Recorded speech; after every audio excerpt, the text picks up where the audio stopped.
turn me on right away? We live now. And what? I love being black. All right, people. We here today. We here today. We got a special guest. Like I told you, we're talking about Chicago mental health, and briefly, she's going to talk about it a little bit. She's not going to go so deep, but and I thought it would be a great idea to come and help us in the city of Chicago.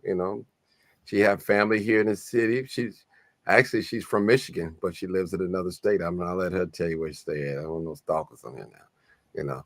But appreciate you guys. Come on in. This is live, uncut, unedited. This is where we tell the truth and shame the devil. We got a special guest tonight, and we need to hear from her.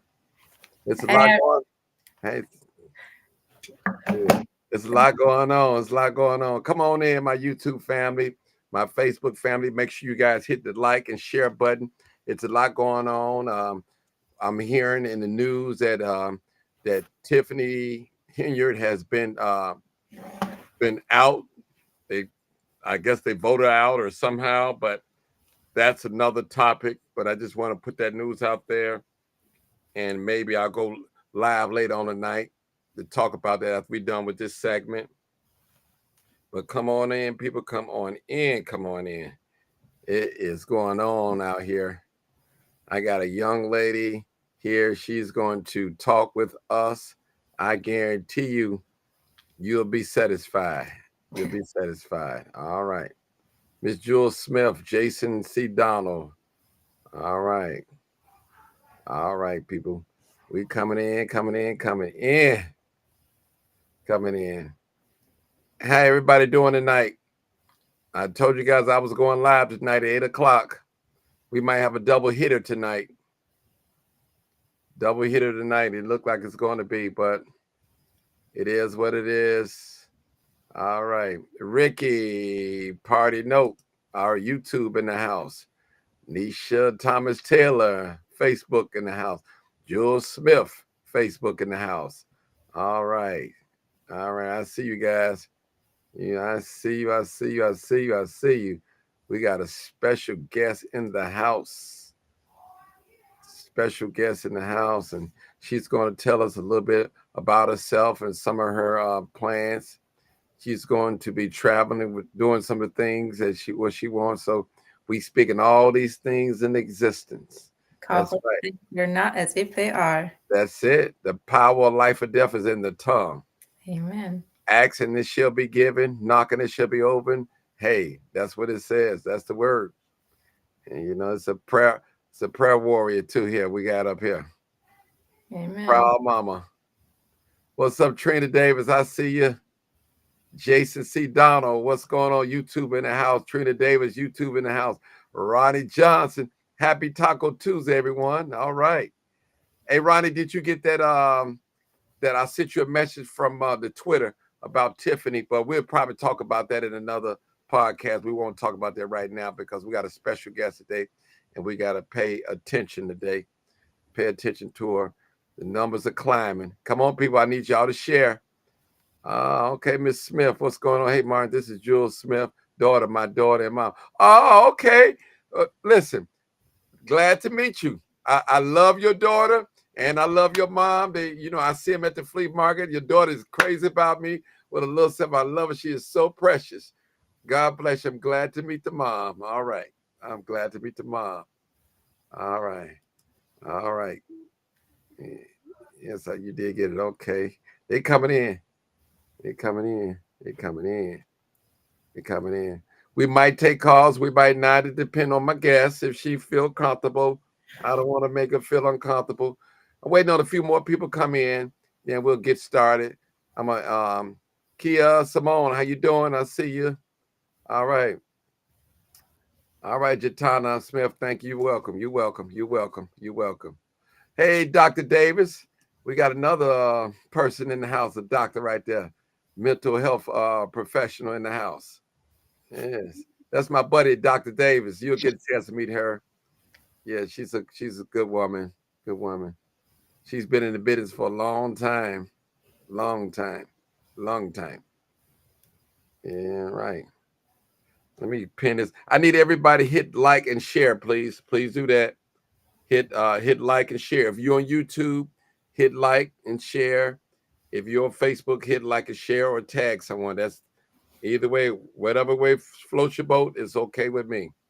I'm gonna pin this video up, and all right, we got a few more minutes. Let me how many shares I got. A 7 share. I need at least 10 shares on YouTube. I'm on Facebook, then we good. JD, I see you. I see you. I see you. I see you. I see you. Tree Ray, I see you. Yo, Martin, I see you.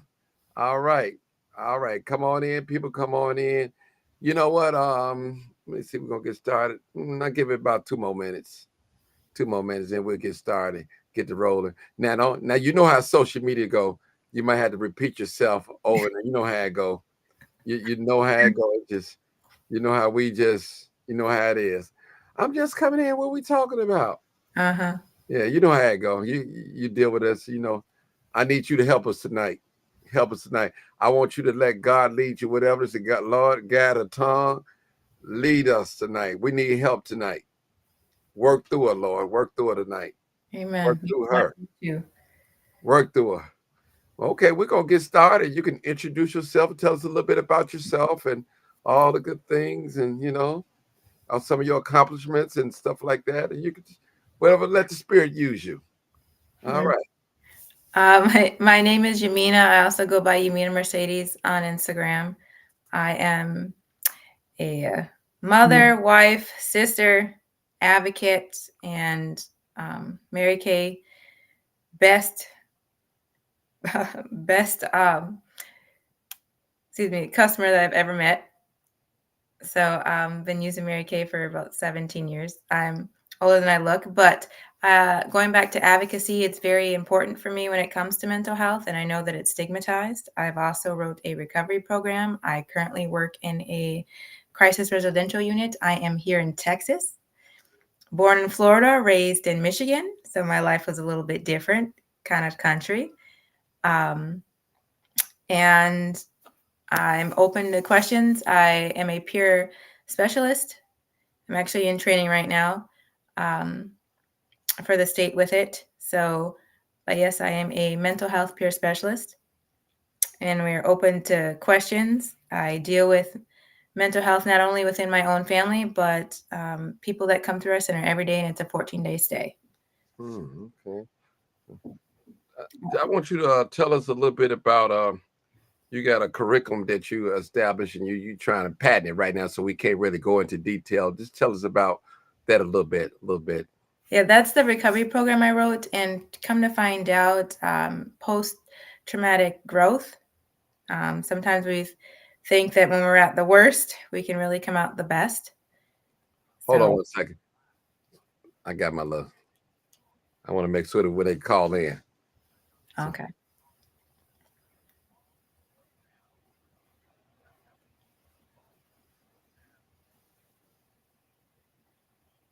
okay, go ahead. I'm sorry.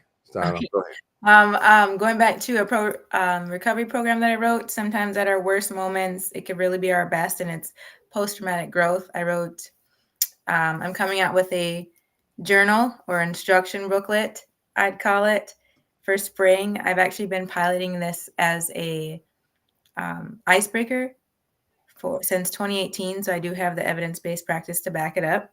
And some of the clients that do come in, they're actually looking for it because I can break through barriers sometimes faster than our therapists do. I'm not clinical, however, I do have a extensive background with mental health. I not only for volunteering, but experience when I did go to college for occupational therapy. So when occupational therapy, it's brain first. So you learn about the function. And I just carried those skills on. And then through my volunteering, I'm certified also with NAMI. NAMI stands for National Alliance on Mental Illness. They advocate, educate, and support those with mental health. I learned about it in college, and it's part of my story to what I do now. I can share that as well because that's what peers do. They share lived experience. And because of NAMI and being in college, that it changed my mind completely. And I know that Mental health is very stigmatized, especially culture-wise. 65% of African Americans, us people, do not talk about mental health because it's stigmatized. Who wants to talk about it? Mm-hmm. And forgive me the smiling, because smiling has been a coping skill for me through when I'm nervous too, or just the experiences I've been through in life. I learned how to smile. It's actually a skill, guys. It really is.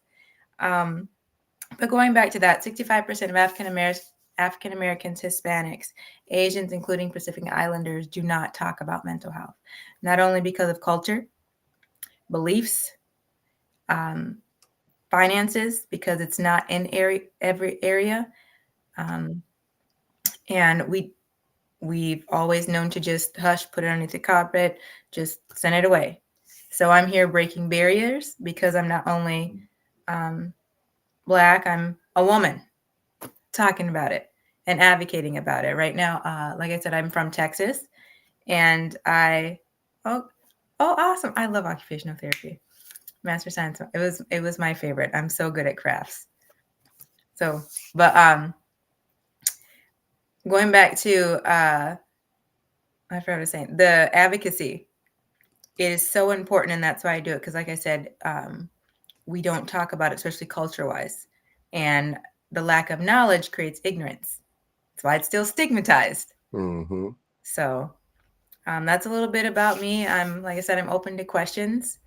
My recovery program will be released in the spring, and it's not so much a step program.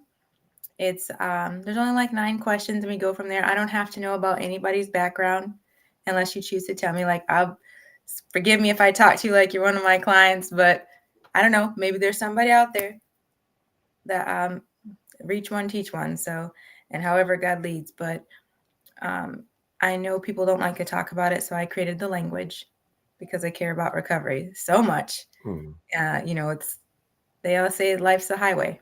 There's a road out there. All right, I'm getting there. I Mhm. want to ask you a question. Yes. I want to ask you a question. What type? I know you have what client confidentiality and all that. We're not going to break that. But what type of population do you deal with? Like addictions as well, mental. Well, it's probably mental health addiction. People that have drug problems or something like that. Or See, and also too in my program, it's perception when it comes to recovery. okay. So, but yes, I deal with most of our clients have had some mental health um, condition or Mm, an issue because, and I say that spiritually because of the fact that who has a brain, right? Everybody. So the fact that you have life experience, which is lived, that you can have be sad, we'll just say 5 out of 7 days. Okay. And that doesn't necessarily mean that you will have depression.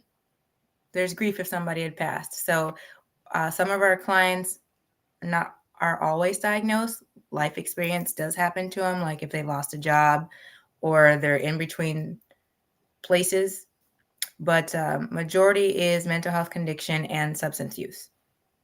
mm, And some people get misplaced from they just got stranded here or human trafficking.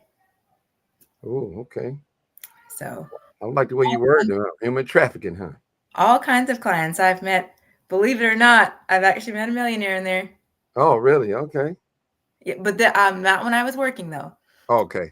When I used to volunteer, and Oh, I kept up with him, okay. and it actually was because people will say anything, and actually kept up with him. And yep, after Yeah. his accounts were unfrozen and released, he sent me pictures to prove it. But Mm, I believed him in there. I meet the best people in there, and when I tell them, um, I meet them for matter of fact, I just told somebody today, I don't care what your background is that I see you. So however you show up to me, because as a peer, our job is to share the lived experience because we're in recovery ourselves and we're not supposed to be judgmental. I'm not clinical, however, I could pass all the time and get offered. But for jobs, I'm just looking at the person. And I learned that through school. I was when I went to school for occupational therapy, that we don't. I finally looked at the person instead of it as it being a client. So as a peer, you're breaking barriers that way because you're not seeing any clinical stuff. You just come as, oh, hey, how you doing? You don't come with any clinical language because it's a lived experience and you're relatable. Okay. Now, this you say you're writing a curriculum, right? Mm-hmm. And it'll be ready this spring. Yep, it'll be released in spring. And 9 questions only, huh? Yep, that's all I need. And you can what that tells you a lot about a person. The 9 questions. Well, you don't have to give us one of them, but just Yeah, it is. Well, one of them is your um, where you're located. okay. But yeah, not just 9 questions. Wow, where you're located, huh? And I don't even need details. Wow. Not about the person because it's an actual language, and I've learned from doing it over some years because of the stigma and not people not wanting to talk about themselves, and that's why it still is stigmatized. That you could just say 4 words, and then one automatically seen and heard, and then when somebody's in crisis, they want to be seen and heard.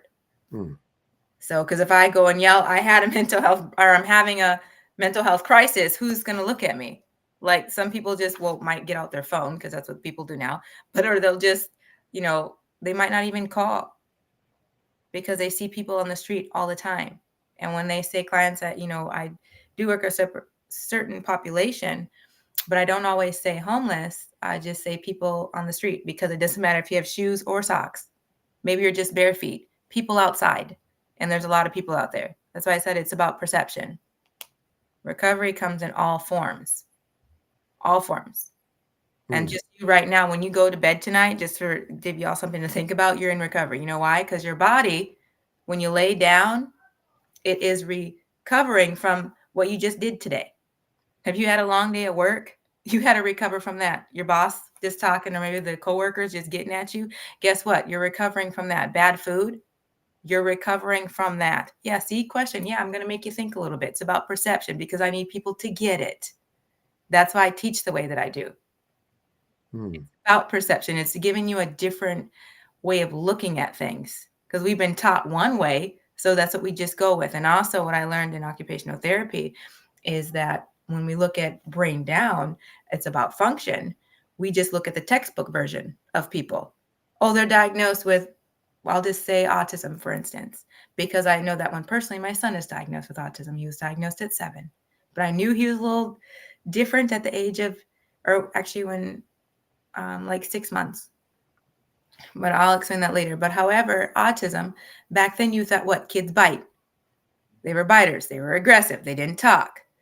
So if we go around thinking that autism is just that, we're going to miss the other behaviors. My son is the sweetest kid. He was the most likable child. He was just so cute. But his behaviors were different. It wasn't what I read in a book. He didn't speak, which is also part of the criteria, but he wasn't rowdy. He didn't bite. And he was more capable of doing certain things than other kids than the diagnosis. So, it's a broad range. Same thing, like we say bipolar, for instance. Not everybody, there's 4 types. So, and not everybody experiences the same symptoms. They don't. There's highs and there's lows, and that's part of the depression part of it. But they don't experience the same. And if now it's so stigmatized, if we just say we change your mind, especially if you're a woman, guess what? Automatically bipolar. See how it's still stigmatized? Get to know the person. Yes, very broad spectrum. So, but like I said, questions. And going back to my curriculum, it's a language and it's so much fun. And you can just pull up to anybody and talk to them just about it. And that's how like my clients actually do converse back and forth. And it's a code because who wants to really just say, look, really express how they feel when they're not used to dealing with those emotions, or they're not even quite knowing how to. Because do know, if you know people like I know people, we like to hold things in, then we get bitter, then there's resentment, and then you explode. You don't know why, because it could have been something when you were 5, but then you still exploding, or you take it out on certain people because it's misplaced aggression or frustration. So behaviors, I tell my clients that parents, they shape you. Hey, come on, baby. They shape you, but life will mold you. And then you wonder how people act the way they act. I say extend the grace. Grass isn't greener always on the other side. People think that because they put on a really good face. They really do. They put on a good face. Look at COVID. Matter of fact, COVID brought out mental health to the extreme. People didn't even know what to do. Oh my gosh, I had to watch my kids because I work all the time and I have a nanny. That's a real thing, guys, but people don't want to talk about it. But now I got to go home and deal with kids. I could just imagine them parents. I have 6 of my own. So could you just, and then some kids didn't even know their parents. So we're talking about a whole bunch of different stuff, or the fact that you're a workaholic because you don't want to deal with anything. You're running to work. That's also could be an issue. So mental health was huge. And when it did, um, good and blessing and curses, blessing to all the families that lost somebody. But when it comes to, it just depends on what you said is made up for profit when it comes to JD. But blessing and curses what came from COVID. And the blessing part of that, because mental health was on a rise, one of the places is called NAMI, which I mentioned earlier. I've been a part of there since college. They are the best kept secret. They really are. And that got more exposed, and everybody started coming out with mental health, and it's free. So the advocacy really came out. You read them questions, aren't you? I see it. I was looking at them. I see it. Let me ask you a question. Do you have youth? What ages you be working with too as well? At work, I do 18 and up. It's an adult crisis unit. Okay. Now, I'm actually having it's coming up. I have a meeting coming up that they asked me for to speak to kids. I'm part of NAMI. They have really just come in, and NAMI stands for National Alliance on Mental Illness. They advocate, educate, and support those with mental health conditions. Yes. See, look, somebody knows what I'm talking about. All right, Miss Moore. But they have a support groups, which are free. It's free education. And by just learning, being educated, you are breaking the stigma already because you took the time to. You took the time to decrease ignorance. So you just broke the stigma already because you learned. You were seeking out.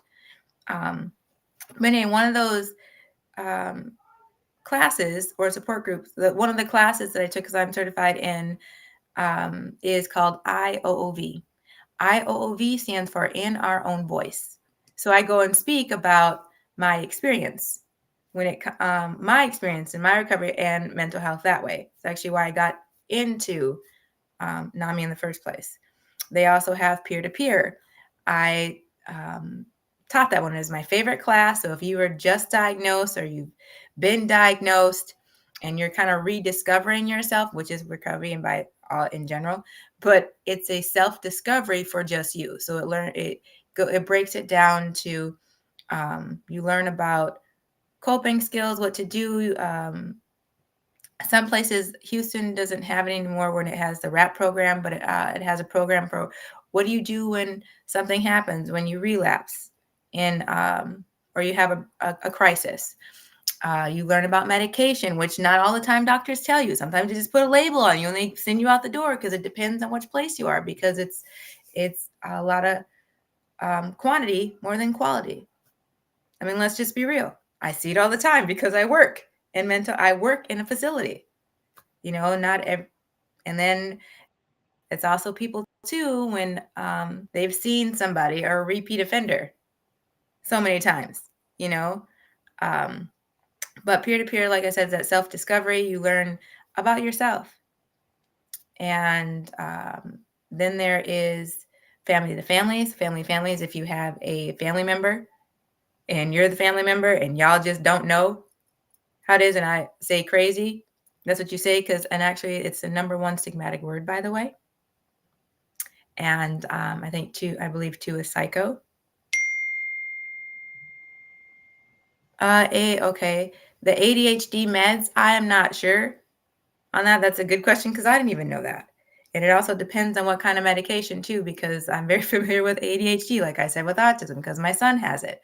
The ADHD I'm very familiar with, and it depends on the medication, because they did change them, but maybe it's just where you're at, because I do know in certain states that certain medications aren't giving out as a whole. So that'd be a great question. I'm not clinical, just so you know. I do have knowledge, but not the doctorate. There was somebody else on here that maybe was a doctor. If they can answer that question. Yeah, we got one on here too. Yeah. So Seroquel, the kids, and it also just depends too, because that's a great question. When it comes to children, that unfortunately we have kids brains are still growing and learning every day. And also home life, remember I said shaping, you know, does in life experience does help mold us when we get older. But kids can be different one way at home, and then we see behaviors at school. So, and when they're at school, it's two different things. Also, and I say that NAMI does have a program, it's called Parent Teachers Allies. And I used to do that because my parents like, no, my kid's not bad. But they have certain things that maybe they feel a little forgetful or something. And then the teacher's like, yeah, your child's bad. And then you just arguing right here. And NAMI comes right in the middle and says, okay, how can we figure this out? Because we do know that not everybody acts the same around certain people. So kids don't always act like how they do around their parents, because parents ain't watching. That one, I just quickly, vaccines, I'm not sure, because that one was iffy too. So it just depends. But however, when my son was born, my son is 19 now, but vaccines and autism were going hand in hand when my son was born, because they thought that vaccines were giving was a reason why for autism. So that I will say for that, because I was in that phase when that was going hand in hand when my child was born. But going back to Parent Teachers Allies, and the Seroquel question, and sometimes the teachers don't want to deal with the kids, especially, and they're not educated enough to deal with mental health, which should be a requirement, by the way. Some CEU, it should be a requirement. But so they'll say something and then send them off for medication home to the parents. Parents might not know because they're not familiar with mental health, and they just agree with the teacher. Or you have I'm just going to say it, you do have still those people out. Oh, what? He forgot? Oh, let's go get a check. Not even lie about that. And what you just did is you just capped your child because you didn't take the time to figure out their behaviors. And some of the behaviors they do grow out of, just so people know. Questions? I got a question. That's a great, yes. My question's to you, by you being a parent, a wife, and what was your experience having a child with autism growing up? I mean, what was it like? Was it frustrating, and for other parents that is dealing with similar? Ooh. You don't want to talk about it? We can wait. No. This is a good question, because I might not be the only one. Right. And so I'm going to be honest about it. And I'm the peer, so I'm supposed to be honest because that's my lived experience. And I'm not going to lie to you. Mm-hmm. It's like I tell my clients, and it's what? Raw and uncut, right? That's So right. I'm not here to offend anybody. I'm not, but hey, I'm not for everybody. I tell people that straight out when I meet them in group. You don't have to be here. I'm required. So are you. But if you want to walk out, you sure can. Same for you if I say something that offends you. Because I've lived a life enough and proud enough in my recovery that, you know what? I'm not easily offended by somebody that I don't know, because that's part of recovery, having tough skin. Anyway, growing up with a child with diagnosed with autism on top of the frustration. Oh yeah, there was a lot because I was the parent that had to be with the child. The other one, unfortunately, it does happen in couples that or in families where one parent doesn't believe in mental health. Yeah. And some people walk out. And then I had 3 kids, 3 and under. I married young, and I was one of those couples. And my son, like I said, is 19, but when he was younger, he did his milestones were delayed.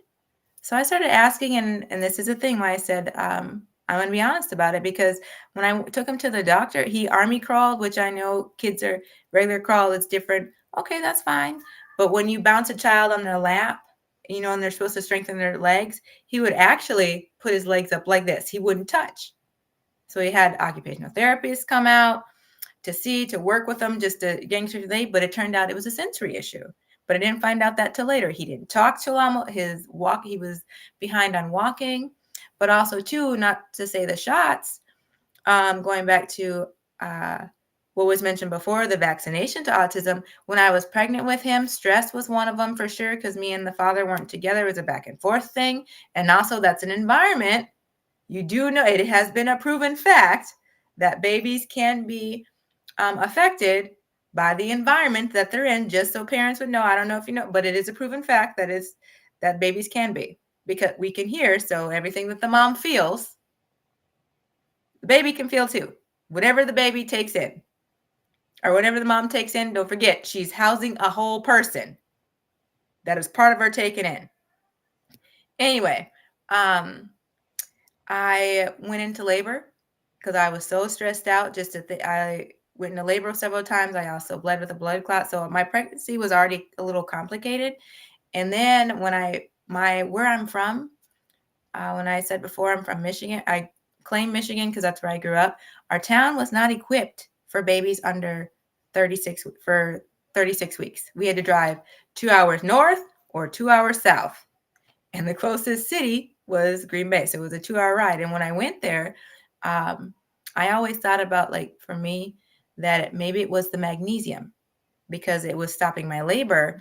And when it did, the lady kind of overdosed me with magnesium. So I always thought about that, just to be honest. And, for later when his milestones were delayed a little bit. But so growing up, he army crawled instead of regular crawled. And then walking, he didn't walk till 16 months. And my first one walked at 10. And then my daughter after him, I remember I said I have 3 and under. My daughter after him walked at 9 months. And he didn't walk till he was 16, 17 months when he walked. And then, like, he didn't crawl regularly. He did an army crawl, and he wouldn't stand when I bounced him on his legs. And so, okay, milestones, I get it. Kids are different when they're developing. But then he didn't speak. He would point to stuff. Okay, middle child. But then, like, I noticed that he would just eat seasoning. Okay, kids are a little adventurous. All right. Then drinking. He would just drink if it looked like a drink, he would drink it. Doesn't matter if it, and some people leave, I have left a can, maybe of half a Pepsi or, maybe an apple juice in their car, and he would see it and he'd just want to drink it. And okay, so I brought him to the doctor, and I thought, diabetes runs in our family. I thought maybe let's go check him for that. No, it wasn't that. Okay, rule that out. And then I noticed he was touching everything. Which kids? We're 2, 1 and 2. Okay, kids are, inquisitive. They want to learn things. But he didn't have any awareness of going up to people and being their personal bubble. So if you had something shiny on your shirt or whatever, especially he would go and he would just touch it. Okay, that's cute. You're little, but it's not cute when you're in fifth, when you're in school or when you're 16 and you're walking up to somebody and you're touching somebody. Because right now, the world today, they'd get them for some kind of charge, you know? Mhm. But so he did that, and it took me a while, but I like all his behavior and not talking. He's 2 now. He's still not talking. So, all right, I went and and also too, he only no, he wasn't a preemie. He was born at 37 weeks. Mhm. So I was in the hospital for 2 weeks for preterm labor because they couldn't stop it. But he didn't have any complications when he came out. Nursed just fine, ate just fine. Um, no anything with breathing or anything. But okay, so but he only just stuck to me. And one thing I noticed is that safety. I remember coming home. Actually, matter of fact, I just told the story today. I remember coming home for Head Start, and we only lived probably like 5 blocks away. So it wasn't a trip. I volunteered with my son, came home, and I noted as soon as I came around the corner, that's why I said I'm not sure because of the medical care, because I was overdosed with magnesium. But there was a little boy outside in red underwear with an anchor on it. He was looking for me. Now, from up north, we have, oh yeah, y'all in Chicago. Yes. So I'm used to saying that in Texas. But I lived in a townhouse, so we had 3 floors: basement, middle, and upstairs. And dad was on the couch sleeping with the baby on his chest, but my son did not see me. He just didn't see me. So he decided to go outside. And anytime in the house, even when I was home, he would actually, if he didn't see me in the same area, he actually would leave. Safety issue. And it doesn't matter if dad was there, siblings there. He was just looking for me. Safety. Okay, so all right. So I took him to the doctor and was explaining to the doctor because now I started to thinking about my pregnancy. I started to thinking about, just a lot of things. And I did look up, like kind of behaviors and stuff. And did I go to, no, I didn't go to school yet for him. But, I just was curious, and I've always been interested in anatomy and physiology and just in general. So just my own personal knowledge and reading, and autism was a big thing. So like I said, with the shots, I was in that area. That I don't know. I I don't know because I don't have the doctor reports or anything, but it was when I was pregnant because magnesium did stop the contractions she just gave me too much, but the magnesium did stop contractions, and he was born in 2006. So I'm not saying anything. I just said for me, I always have thought that, going back to the question. But so I go to the doctor and I was explaining, just some of his milestones and his behaviors. And I said, "Are you sure it's not, it could be this because, this is coming out with all the shots and stuff." And the doctor told me I was a Googling parent. That's what he said. That's why I said, like, my experience. So if anybody experienced that, like, there's just something, as a parent, you just know. When you know that you know, and there was just something different. And then he said I was comparing him too much. But like there was just something that was just different about him. And we're almost 2.5. We're not talking. The other one talked like full sentences, whole conversation at one. And then I started, looking at those milestones or whatever. And after he told me I was Googling parent, yep, thanks, sir. And I was on to the next. Then we had when he later, when we hit pre-K, dad is still around here, still around then. So we're 3 or 4, and we hit pre-K. And I noticed when I would go to class with him that he's just touching on, all the stuff. And, he's 3. Kids are still going to touch, but it was just other things that he did and just feeling somebody's hair. And the teacher really didn't say anything. And here I'm thinking, aren't you going to tell him to go sit down? Like, She's just, oh, that's just so cute.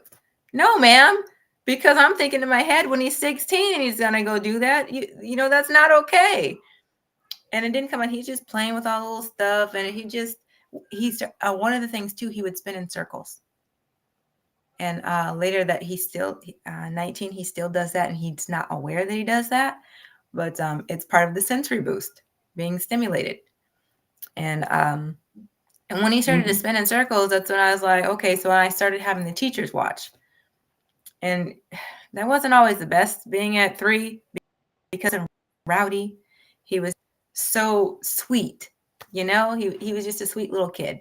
He's always interested. He learned how, even though some of his social skills were a little awkward, which is another behavior known to autism, social awkwardness, and that he was at the table. He wrote his name faster than my other son, who was older. So some things he could actually grasp and do, and but he couldn't do, some simple things. One of them to throwing a fit, getting dressed, and because it's sensory, and he is hyposensitive, so he needs to seek out, or excuse me, hyper. He needs to seek out stimulation. Right? So he's always touching stuff in certain clothes. Nope. And as he got older, those little things are just wandering off, and you got to watch them. It can become tedious, and can be frustrating because, and we're touching things and other, just I remember looking at him. We were at the grocery store, and I went to grab something, and he was just down, just touching every box on the thing. And then he had opened a thing of seasoning, and he was eating it.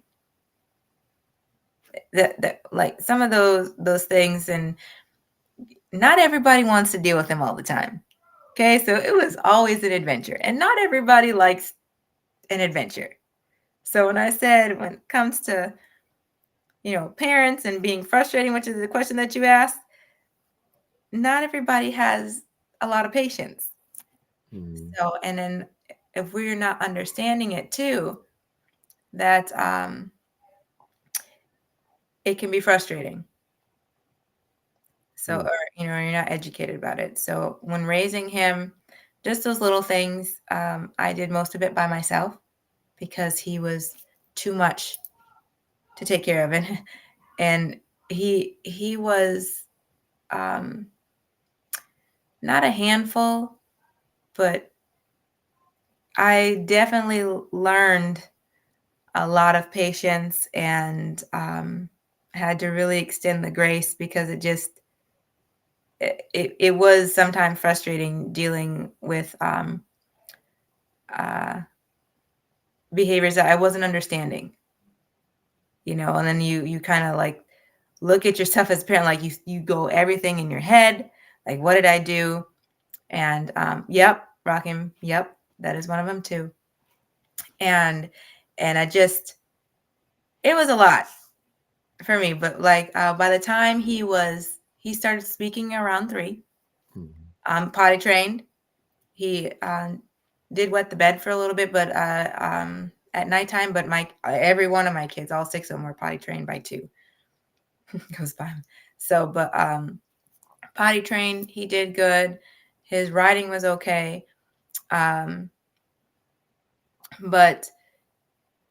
and let's see, and then dressing.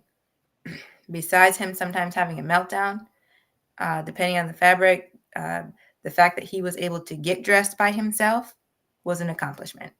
It doesn't matter what he put on for me. It was the fact that he was to get dressed. So, and also by allowing him to do that at such a young age, because remember I said it, parents shape you and life will mold you. It gave him a confidence, because I was now learning he was now learning that, oh, this is what I do. So like I said, some of those delays were there, but getting dressed was an accomplishment. So much. My husband and I we separated, but he's now more educated now. So great. My ex-husband, great. now and learning, but some people aren't ready either. And plus we were young. We were like, I had my first child at 19. Hmm. But yeah, it can be frustrating because you don't know what's going on. And like I said, you start rethinking everything that you've done. Some people blame it, and then parents will blame each other. This is your fault. This because you were your side. So like that goes into it too. It can be frustrating because you don't know what to do. And he was also my one with colic. So he was the one that screamed for about 3 months. Hmm. And yeah, that was. Let me ask you a question. So, how did the school teachers handle him? Did they have a yeah, because sometimes they have schools with special needs, and how did you deal with that? Well, it actually took me a while for him to get diagnosed because, like I said, he was touching stuff, and I'm trying to tell these teachers that's not. You don't let any of the other kids just come up and and do all this stuff. So like, it depended on his teacher. He had he had a male teacher that he always used to tell me, and that's how I started picking up in school. Is that patience is key? Is that he would say, "Kisan, Kisan," and he would like yell at him. He's like, "Land your spaceship."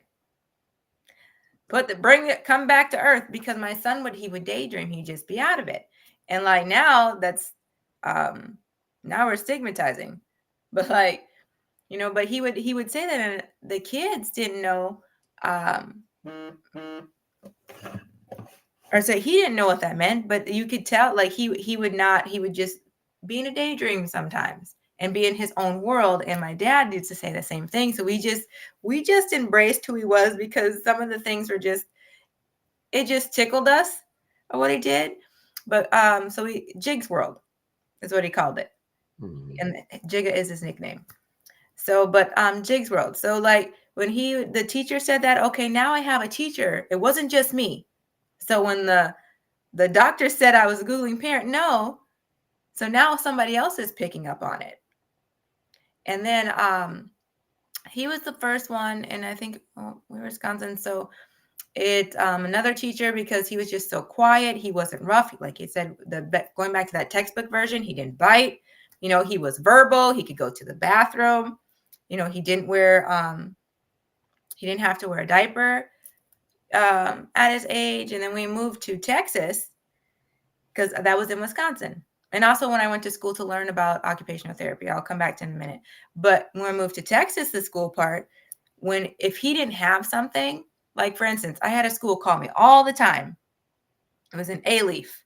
So I'll just put that out there. It was A-leaf. And the teacher wasn't equipped at all. He'd need a pen. She'd make him call me. So she'd almost embarrass him. But she would call me almost like 3 times a week, make him call me. And I was like, well, what's the matter? He had his 504 plan, because he got that when we were in Texas. I had one teacher that, like, I just didn't go to school and get a check for him right away. Like I just didn't go get a check because there's something wrong with my child. I went and learned about him. That's why I went to school. But when I was fighting, I finally decided to get file for SSI for those behaviors. That one teacher, she had helped. She noticed some of the things, and she caught on. And I was talking, she's like, oh yeah, like she had to like think about it, because he was so sweet, but she actually had to like think about it. And she was wonderful at picking up on them. How now this is what, fourth, like third or fourth grade. So one teacher, she was great. So we do have those teachers that do pay attention to the kids, praise the Lord for them. But the one teacher, by the time he got in middle school, and he'd be up looking, he would spin and he would be up walking around the classroom, and she would call me because he was disruptive. And because of that, I was like, well, did you ask him what he needed? He has a 504. Like, it's a 504 and an IEP. Like, are you looking? No, he's being disruptive. So I get on the phone with him, and he's looking for a pencil. But he didn't think to ask her for a pencil. Hmm. Still that verbal communication, like Hmm. that's part of the disorder. It's part of the diagnosis. And she called him troublesome. Hmm. So like I've had, when he got to like a different middle school, they were great. And he excels in education because he wasn't very sporty. Even though the one thing I can say about autism is that they are so resilient because they are in their own little world that they just bounce back so quickly. Like they're just in their own world.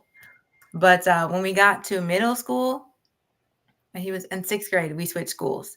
They were great. They recognized the behaviors, and then he was also diagnosed with dyslexia. So his teacher was wonderful there. But he excelled in education.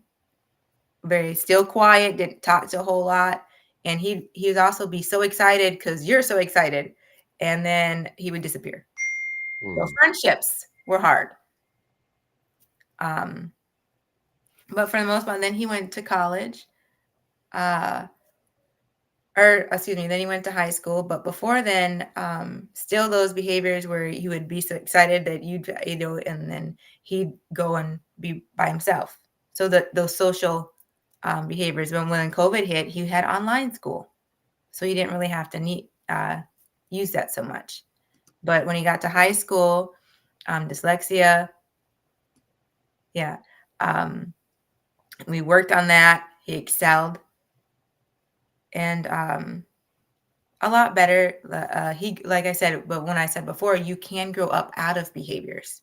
My son just, he's got his license. Matter of fact, you can actually Google him because, for autism, he was the Youth of the Year of the Boys and Girls Club here in Texas, and that's huge for the community. So we talk about I can. I've always instilled in him, like I said, that resiliency from. He always bounced back, and I always embraced what he could do.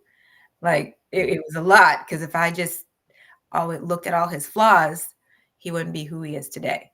So I actually, like I said before, went to school. Like, what do I do? Now I'm here by myself. What do I do? That was just my mentality. What do I do? So I went to learn about him because we had to go to occupational therapy, and I just ended up falling in love with it. So I went to learn about it, and that's how I learned so much about brain behavior.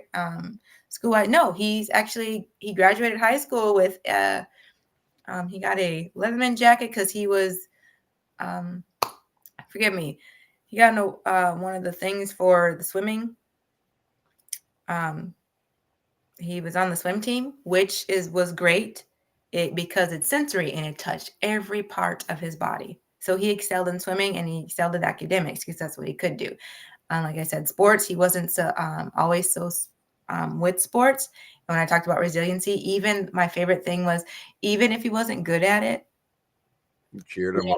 Backed out, they're picking the daisies. I was excited that he did it.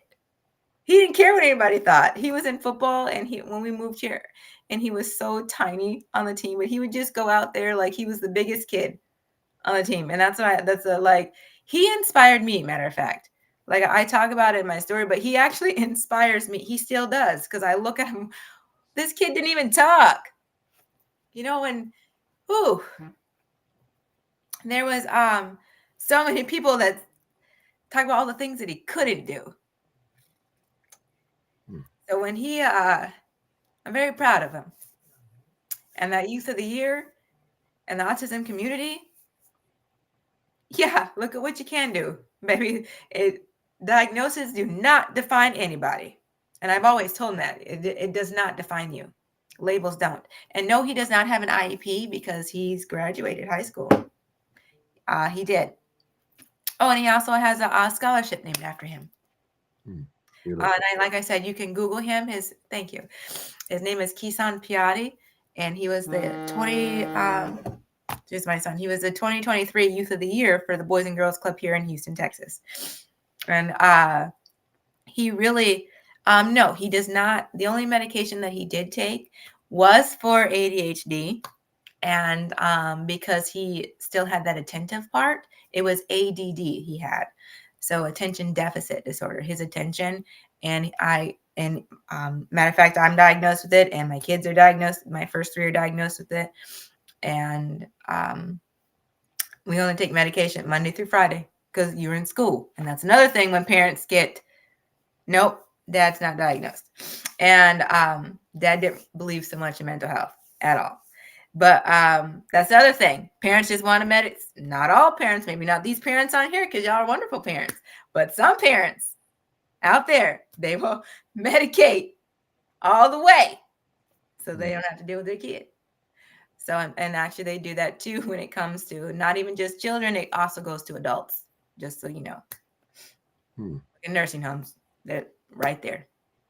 You don't have to deal with it. Just give them something.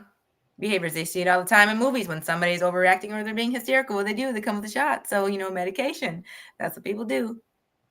You But know no, what? I go. want to say this too.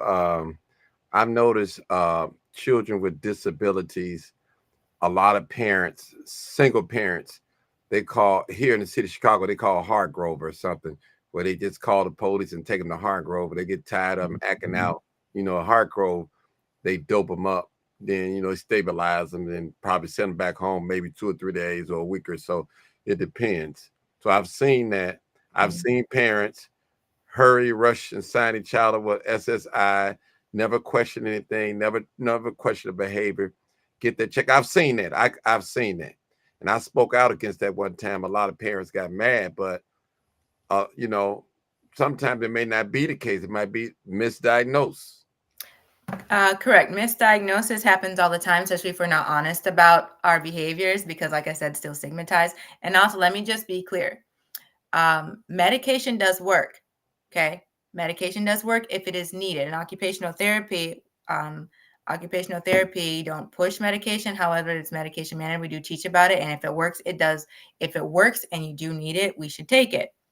But it's not everybody needs to be medicated. So I just want to, but it does work. I want to make that clear. Some people overuse it and they abuse it. But my kids just happen not to. I was a parent that actually took the initiative to learn about the child. Like, let me figure it out, because, and then learning. And that's why I went to school for occupational therapy. And I only made 3 out of the 4 semesters because I got sick. I ended up partially blind, was in a wheelchair. So for 2 months, or for almost 3 months. So it didn't happen. That's why I'm not licensed, but that somebody asked the education or where to learn. I did go for school for that. I just didn't finish because they wanted to diagnose me with MS, but I believe in the Lord Jesus. But it is my diagnosis up there. But going back to, like I said, I learned about it. So because I was actually doing the work, I worked through some of those behaviors. I could have just gave him a medication, but he's also still growing. And 2, if we're not going to medicate, then make sure that you are there the entire time. You have to grow and learn with them just as they are growing, learning with them as those behaviors come out. Just be clear on that. If you are not going to medicate, take the time to learn and grow with them. Because otherwise you're just going to get as frustrated and take your frustration out in the wrong areas, because they're also frustrated too. They feed. You can feed off of each other. So, but medication does work. If it's necessary, use it.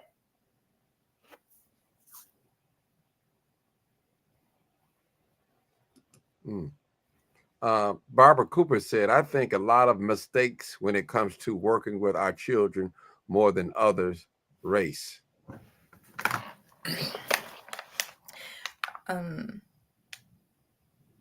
It's just a statement she made.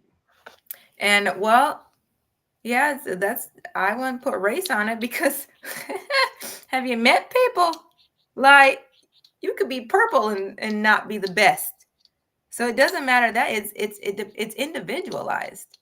However, I will agree to, when it comes to people of color, that we have lack of education on certain things. Finances, like I said, that's another still stigma, and those beliefs and core values system.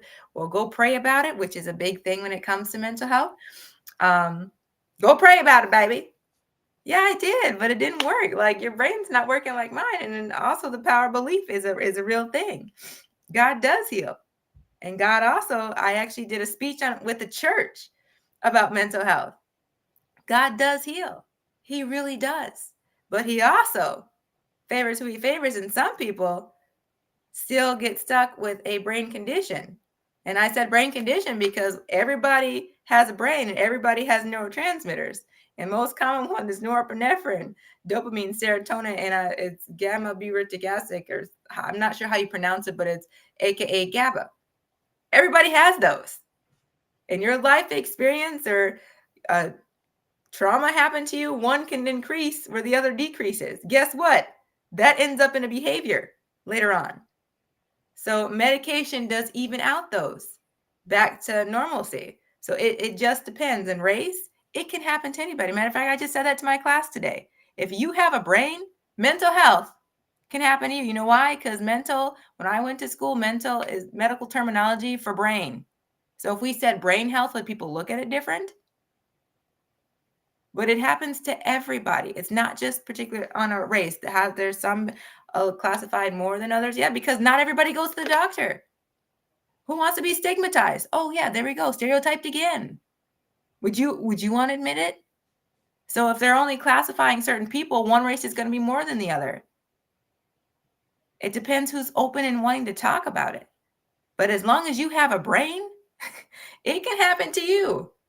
You have no idea. Just like something when you were 5, okay? 5 years old, maybe you were 3. And all of a sudden now, you just are not talking to people anymore. You just go to isolation and you're crying all day. Back then, maybe it's a coffee smell. Because everything you take in is from your senses. It gets to everything that you experience in life is through your senses. And I want to see it's filtered by the brainstem. So if you were arguing with somebody and the coffee was burning plus a vanilla candle, and then all of a sudden 5 years later, and you're in a spot with a similar color from 5 years earlier, and then there's a vanilla candle and coffee brewing, you could just bust out and have a crisis without realizing that. It could be the drop of a hat, literally, from something that you experienced 35 years ago, because it's traumatic. You don't know. As I said, when it comes to race, yeah, color, yeah, all of them. Because y'all forgot white's one too. It's in the crayon box. It's a color. So everybody that has a brain can experience. It's not just by race. I believe they just monetize certain populations when it comes to mental health. That's why it's still stigmatized and nobody wants to talk about it. But if more people did, you'd realize the thing is brain health. If you looked at it different. Remember I said perception, brain health. I want to ask you a question. This may be a little stupid question. What is classified as being mental health? See, that's my question. I'm just being educated, you know. No, that's the thing. When it comes to mental health, people are looking at diagnosis. Okay. So, but like I said, just when I said let's talk about perception, because I went to school and medical term like brain is mental is brain. It has to do with the brain. So if we said brain health, okay, we don't say that Parkinson's disease is a mental health condition. However, it does affect the brain.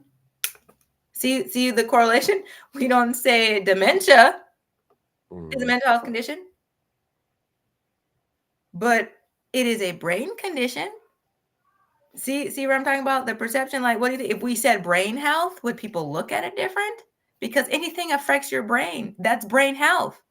That's part of your mental health. But we don't think about it that way. And also, too, Parkinson's disease. Oh, it's okay. How can I help you, baby? Mental health, what? It's the cat, we call it, like, they make fun of it, the casserole. With casserole dishes. You'll go give somebody with cancer, their family casserole, you'll go and do the dishes. But if I say a mental health condition, we stay away. And then we start talking about them over there. Oh, stay away from them because you can catch it. No, really, you can't. But mental health, when it comes to mental health, it's disorders they talk about. Mm-hmm. Now, I know we talked about you and your son for a while. Now you have probably some young ladies that's watching, or even males that's watching that have a son that's that's dealing with autism and all that. What would be your greatest recommendation to them when caring for their child with autism? I'm gonna throw this one in there. See what autism's got. Say it again. See what autism's got. Okay. Swag. Ha! You catch some letters? Mm. Yeah, swag. See what they have. And I also said that because my son made a clothing line. It's called Swag. That's why I said, see what autism's got. That's literally it. It's called the Swag Foundation. And what I did, if I looked at my child and I was like, when he got dressed one day, and it was just an accomplishment that he just did that, like I embraced, we celebrated everything. Like we celebrated everything. That I just looked at him and I was like, if that's autism, see what it's got. And it just kind of stuck like swag. And I thought of Denzel because like he's just got something to him. So embrace what they can do. And it's just like it's a power of belief. Embrace what they can do. Because as soon as you will start criticizing what they can't, they get the same mentality. But embrace what they can do. Like wheels, buses. A lot of kids, especially little kids, are obsessed with buses or trains. And when also with autism, it's a very, very broad spectrum that they have certain, what do you call it? Certain tendencies to stick to one thing. They like to just stick to one thing. Repetition is huge. It's crucial. Matter of fact, I couldn't go past 3 steps. I literally had to say, we're going to the store. I'm stopping at the bank. We're going home. If I did any of those things wrong, it would be a meltdown. Repetition for young moms, that those are big things. And just kind of knowing your child, what works for them. You don't have to make an excuse because God made that child fearfully and wonderfully made. You don't have to make an excuse. They are brilliant. Mm-hmm. They think in ways that I believe they access the brains that we don't have access to. Because their mind is just different. Matter of fact, the lady at NAMI for here, she's now the director. Her child, he was nonverbal. He talks in sign language, and he can speak a little. I have heard him speak. He was looking up figurines, and not by like the number or by the name. He was looking up by the serial number, and he can speak like 3 different languages. He taught himself that. He literally taught himself that. So embrace what, mom with kids, parents with autisms, embrace what they can do. You never know. They could take apart, they could build the next car. Like my son was, he was fascinated with pictures and electronics. So, he fixes things. Like, matter of fact, he got a car and he took it apart and put it back together. He they learn different, but it can be frustrating. But once you get into the rhythm of really knowing your child, and see what they can do and stop thinking about what everybody else says that they're supposed to do and looking at the world's view of your child. No, look at your child from your view. Look at how fearfully and wonderfully made that he is as he is, they are, he or she, and embrace what they can do. When you start embracing it, it is limitless. Your mindset will be different. And that's for any diagnosis. Embrace what they can do. Why do I trust medication? Because they work. I've taken it. I've taken it. Medication work. If you had strep throat, I've taken medication, get it went away. We don't necessarily have to talk about mental health condition. But yeah, I've trusted. When my husband got sick, trusted it. And for the people, pain, giving birth, getting shot, they give you pain medication. It works. So yeah, I trust in that. But it doesn't necessarily mean it's just for mental health. But medication, again, does work. If it doesn't work for you, okay, that's fine. There's other options out there. I'm not here to press medication. I'm not here to tell you that medication does not work. It's what works best for you. And that's it. It's individualized. And also, too, if somebody is diagnosed with the same diagnosis, doesn't necessarily mean that medication is going to work for you. It doesn't. Because I've taken medication, for one, the symptoms hit for me that I had all the side effects. Where my friend takes it and she's great. We have the same diagnosis for ADHD. What works for me didn't work for her. The same thing in recovery. What works for you didn't work for you. If you're rearing kids, what works for you, okay, maybe your parents did something for you that was traumatic for you. However, what are you going to do? You going to do the same thing? Or you're going to do something different. So what works for you works for you. And the goal at the end of the day is to be the best that you can be. So whatever, I'm sorry for anybody. I apologize in advance that you had such a bad experience about medication, but they do work when necessary. That's cool. Loud noises. Sometimes yes, because even in crowds, he has gotten better because we had to work it, and we had to work with eye contact. That is another sign or behavior when it comes to autism. That eye contact is decreased, and we had to, like, when I'm talking to him, look me in the eye, and I always, talk about his posture. Like I give him those little cues, and when he leaps, still to this day. Matter of fact, we had a speech. We were invited back to a fundraiser speech. Because I said my son too is also the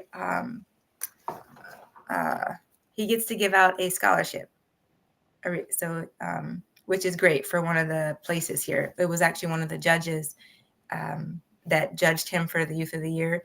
They're the Carriage family, and they're one of the largest funeral home industries here. So, and we went and talked about mental health there, and they gave him a scholarship. And then he also gets to give out the scholarship this year for another recipient. So, which is great. Also breaking barriers for autism too. But You read it. Yeah, you read it. I have a family member who has a son with autism, but he likes to fight all the time.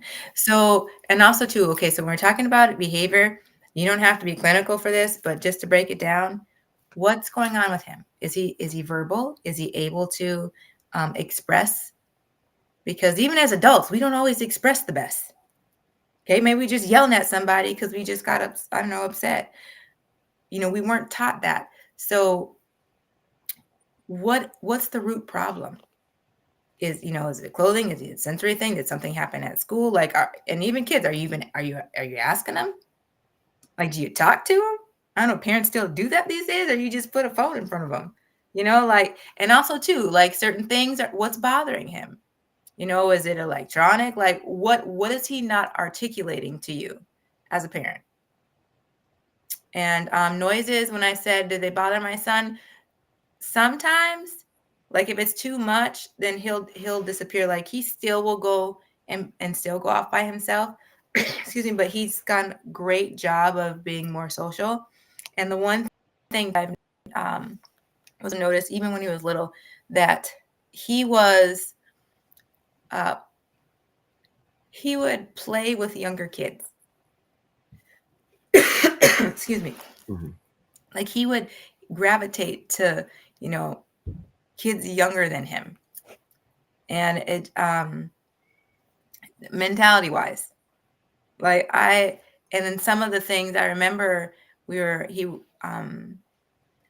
told him not to give his little brother a banana because he squished it, and then like the younger kid got him to give one, and like he just didn't comprehend. But growing up too, my son, his brother, was more into toys. Remember I said my son would get so excited because you're excited, and then he'd disappear to go off by himself. But my son always knew when we went to the store and got a toy, he got two. He's like, "Oh, Jiggy, get this one." And Jiggy's like, "Okay." And they play for a little bit, and guess what? My son, he knew. So like even as I watched through I have 6 kids, but I had watched, the kids still got over on him despite his age. Like they just know. Kids know too, but like they just know, oh, we can get over on that kid. So like those are little things too. And also just make sure, for those of you that have kids, those are things that I experienced. I don't know if you would, but those things too, they know how to give it. So like I have to teach him different. Like certain things that you could tell your kids and they get it, or you tell, but I always had to explain things different. He got whoopings like everybody. He had chores like everybody. So I didn't baby him because like he was different or labeled. Nah, baby, we gotta learn like everybody else. You just as capable as everybody. We'll figure it out, but you're just as capable. So I always gave him the I can mentality. So also again, if you're not gonna medicate, figure out how you can cope that, work that in. Figure out how you can do that. And I'm not sure about doctors lying to parents. Like I said, I don't know, but it also depends on who you go to, because there's really great doctors out there and there's really crappy doctors out there. The only thing for when I was pregnant with him, not only just Tylenol, which they did have a case. I remember, was it last year? They did have a case suggesting that Tylenol did, but that was for ADHD, nothing with autism. But no, because I was high risk in pregnancy, you're not supposed to take anything anyway. And because medical background has always been an interest of me, and I used to want to be a nurse before the occupational therapy, so I was always interested in learning about it, but that was just me. But as far as medications, pregnant, just Tylenol until I went into labor, and they gave me things like that. Okay. Wow. She gave us a wealth of information. I know we went from mental health to autism, but that's what it is. What it is. Yeah. I let me ask you a question. One more question before we end this.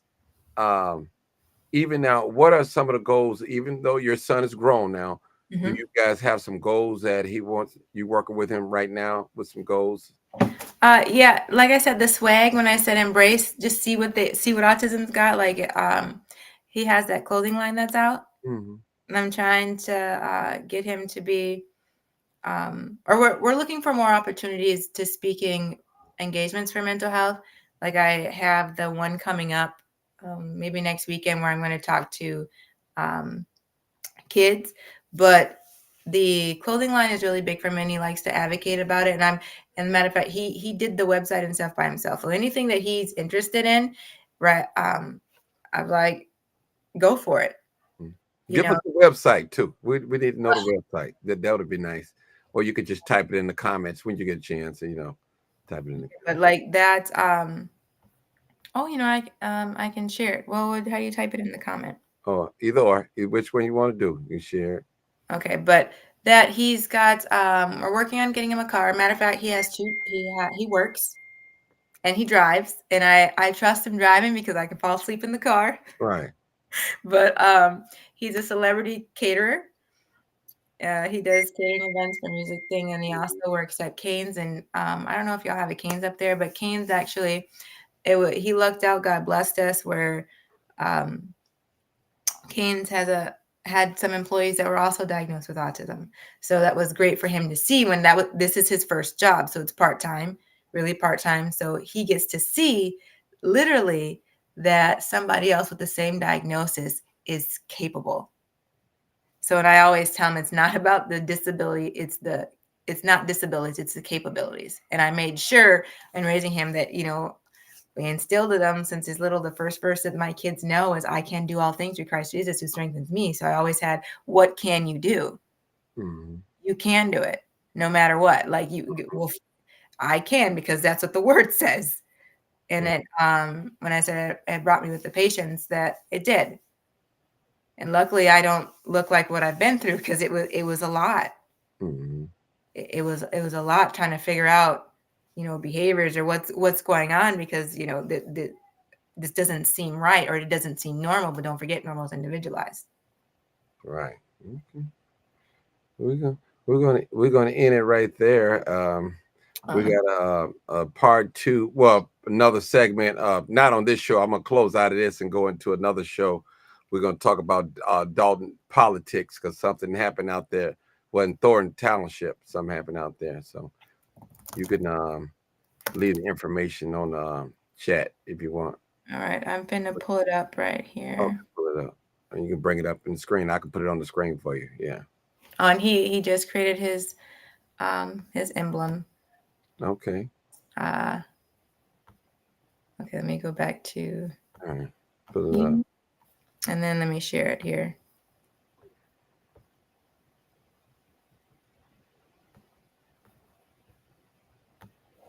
So Put it he up. created this by himself. Uh-huh. Did it go through? Oh, there you go. It's yours. Mm-hmm. Mm-hmm. So we went to a concert. So this is him winning the Youth of the Year award for Mm-hmm. it. going off to college, and he wanted to share mental health. He wanted to advocate for mental health, and like I said, since him being diagnosis is huge for the autism community, you know. Um, so you show that, and then this is where it talks about. See, I'll read it. It says, "My name is Kisan Piatti, 18-year-old, and I started to see what autism's got. I was nonverbal up until the age of almost 4. Then later on, got diagnosed with autism when I was 7. My family always treated me the same as if autism wasn't even a thing. Just in 2020, I found that I have a voice and have been wanting to and have a way to be an advocate for other teens. I found out that I could possibly do that with a clothing brand. My senior year, I went to the Boys and Girls Club and I won the highest award that any club member can get, Youth of the Year, which got me a scholarship to any college I get accepted to. See What Autism's Got is supposed to show you that you never know what autism has. For, I guess it's example, look at me, I'm driving. I graduated high school and I'm even in college. Autism can surprise you in many ways. And I want to say he did this all by himself. Just wait until you see what autism's got. And we went to a concert, so I really quickly had these shirts made. I made them myself, by the way. Another thing too is that he plays the cello. He was like the band chair. He plays cello. Music was always a passion for him. So just so you know, music can be a calming mechanism. So this is me in 6. This is from 2023. This is at the concert, and this is my son right here. Yep, those are all mine. Beautiful, beautiful. And this is him graduating. Beautiful. Beautiful. So yep, that's his website. Let's see. Put it down. Let me see. Yeah, swag. Okay. Yep. He had that logo made, but this right here, this was a shirt at the Boys and Girls Club. They had to do a painting, and he actually made this painting, and I put it on a shirt for him to wear, and he liked it so much is because I always told him what you are, what you believe about yourself. So he said, I am, he's somebody, he's someone, he's proud, he's happy, he's me. And green happens to be his favorite color. But that was one of them shirts. That was a painting that he did. And this is a new one that he just created for the fall. So, and like I said, look at the capabilities when it comes to autism. See what they have. See what they got. And it's swag because they're unique in their own. So they have swag. And I just kind of guide him, but I let him do himself because the goal is to be the best where you're at. And that's what occupation wants you to be. So I always I always instill that. And eventually I'm not going to be around one day. So, he's working, he can cook. And if your child is older with autism, one of the first things that I allowed him to cook, and him being a boy, was hamburger meat. That is a multifunctional meal. Just, and he likes to season it. He loves garlic, but it's multifunctional. So I'm just saying, if, parents out there that have a child that has autism, or hamburger meat is a good starter food. You can eat it by itself, or you can add it to other stuff. It's multi. Yes, accentuate the positive. And that's why I did. That's why I said the swag. If that was the label that okay, we finna see what it's got. And I kept that. You see what it's got? Swag. So, but yeah, that's his site. Beautiful. He created it by himself, right? He did it all by he just showed me one day, Mom, I got a website. I was like, what do you mean? And this is what he had. He just got this logo right here. He just did that because he wanted a label. But all the shirts he designed by himself. Yeah, this is he did it by himself. That's why I said see what they have. Embrace the capability. It's not about the disability. And that's why I said labels don't define, a disability doesn't define you. And when people think that they get stuck behind it, but embrace it. They don't like you. Oh, well, they ain't your people. Find your people. Beautiful. Yeah. All right. All right, you did. I thank you for sharing everything with us. We finally got around to do this live. I appreciate you. I know you was a little nervous. You was I smiling was. in there. You was nervous. Don't say you wasn't. I seen it in you. Oh, no, I was. I told y'all, smiling is a coping skill. I learned how to do it, so I just will smile. But yes, I was nervous. I'm not gonna lie. And you even shared a little tears of joy. I did. And I I'm seen proud. it. Yeah. And then being, single parent most of the time, I'm proud. Like my child's alive. He's about to hit 20. Like he graduated school. He's a productive member of the community. So I was proud. So that was a mama joy moment. Hmm. The wind just came in here. Hmm. But be proud, guys. If you have a family member, a child that has been diagnosed, they were chosen. You were chosen for something great. Embrace it. So Embrace remember, embrace what your child can do. Is what that correct? you can do. Right. I can do all things through Christ Jesus. Yeah, embrace what you can do. Mm, beautiful. Okay, that's it. Is that it? That unless you have any questions. No, any question? I don't know. Let's see. I don't. Do you see any questions down there? I can't see the questions. You got control of the screen. Let me see. Let me see any questions. Let me look real quick. You are the bomb, mom. Love your spirit. Which I God bless. appreciate that because I prayed about it before I came on because this is actually what I'm supposed to be doing, and I just kind of shied away from it and hid it. But just being advocating, and I'm doing it for my son. So I appreciate that a lot because that's confirmation for me. She is so This is awesome. what She I'm is supposed to be doing. awesome. Such an inspiration. And I love advocating because, like I said, it's about perception. Hmm. It's how you think of things. And if we just opened our minds just a little bit, just to think a little bit different, what a world it would be. Talk about recovery, right? Right. Mental health. Just had to throw that in there. All right. Thank you so much. Thank you so much. I appreciate you for coming on. Took a while. I had to push you a little while, but I thank you so much. This was a learning moment, people. And if this doesn't apply, let it fly. But if it does apply, use it. She gave a wealth of information as a parent, something that she lived through, is still going through. Mhm. So thank you guys so much for tuning in. And we're probably going to come back live at 10 o'clock. We're going to talk about Dalton politics. Something happened. It was actually Thornton Township. Something happened, and we want to bring up a couple of clips and we'll talk about it. So give me about the 10 o'clock, people, and I'm going to take me a break. And thank you so much, sister. Thank you so much. Appreciate you. Let me know. Reach out, Kina. Mm. Y'all know who little sister this is. I ain't want to tell her, but it's up to you. Oh yeah, and I'm not. See, that's the thing. I'm not known by them, so I want to make my own way, even though she. Okay. All right. Okay. Yep. They Okay. can. They can know. They can know because I'm proud. I'm honored to be her sister. Like I'm honored to be. My sister's name that's in Chicago is Delise McDuff, or excuse me, Delise Williams.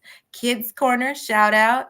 She just had the Queen's Awards. Yes, ma'am and sir, that is my sister. I'm the baby. Right. That's Farley Jackmaster Funk wife. Yep. And I was just gonna say, my brother-in-law is Harley Jam Master Funk. That's my brother-in-law. All right. So appreciate you. Thank you, Queen. Thank you so much. Y'all already know what it is. What is it? And what? And what? And what else?